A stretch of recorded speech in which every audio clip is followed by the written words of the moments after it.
Yurtimiz hayotiga oid xabarlarga qaytamiz. Yo'l xatoni kechirmasligi, belgilangan qoidalarga amal qilish har bir haydovchining majburiyati ekanligi bot-bot takrorlansa-da, bunga e'tibor qaratmaydiganlar hamon uchrab turibdi. Toshkent viloyatida yo'l patrul xizmati xodimlari tomonidan olib borilgan navbatdagi reyd tadbirlari davomida mas'uliyatsiz haydovchilar aniqlandi. Shu bilan birga 14 yoshli maktab o'quvchisi mashina boshqargani ma'lum bo'ldi. 2026-yil 3-fevral kuni Zangiota tumanida reyd tadbirlarimiz davomida Spark rusumli transport vositasi to'xtatilib, haydovchining haydovchilik guvohnomasi tegishli hujjatlar tekshirilganda haydovchilik guvohnomasidan sud qarori bilan mahrum bo'lganligi hamda transport vositasini hozirgi kunda boshqarib yurganligi sababli transport vositasi vaqtinchalik jarima maydoniga qo'yilib, haydovchiga nisbatan ma'muriy bayonnoma rasmiylashtirildi. Ushbu Cobalt rusumli transport vositamiz haydovchisi hech qanday me'yoriy hujjatlarsiz transport vositasini boshqarganligi aniqlandi. Haydovchiga nisbatan ma'muriy bayonnoma rasmiylashtirildi. Transport vositasi vaqtinchalik jarima maydoniga saqlash uchun olib kelindi.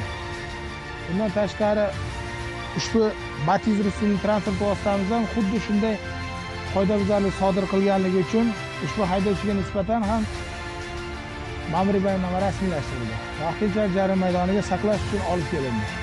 Ayni vaqtda, ya'ni jarima maydoniga Vaz 2107 rusumli transport vositasi kirganini ko'rdik. Bu qoidabuzarlik to'g'risida ma'lumot bering. Ushbu transport vositasi Zangiota tumanida to'xtatilganda haydovchimiz hali fuqarolik pasportini ham olmagan, chunki endigina 14 yoshni qarshi olgan maktab o'quvchisiligi aniqlandi.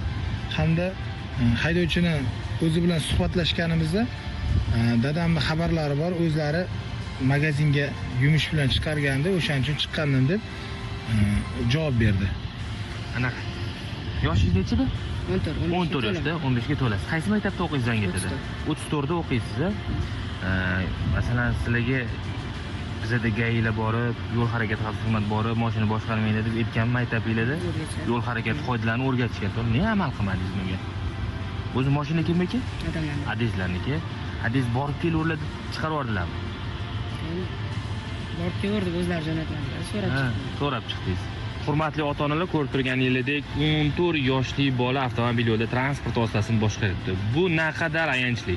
Sababi ayni farzandlarimizga o'zimiz, ya'ni e'tiborsizlik qilib ularning taqdiriga befarq bo'lsak, falokatli oqibatlarga olib kelishi mumkin. Shu sababli ham xulosa chiqarishlaringizni so'rab qolgan bo'lar edik va ushbu transport vositasining haydovchisini ota-onasiga tegishli tartibda choralar ko'riladi.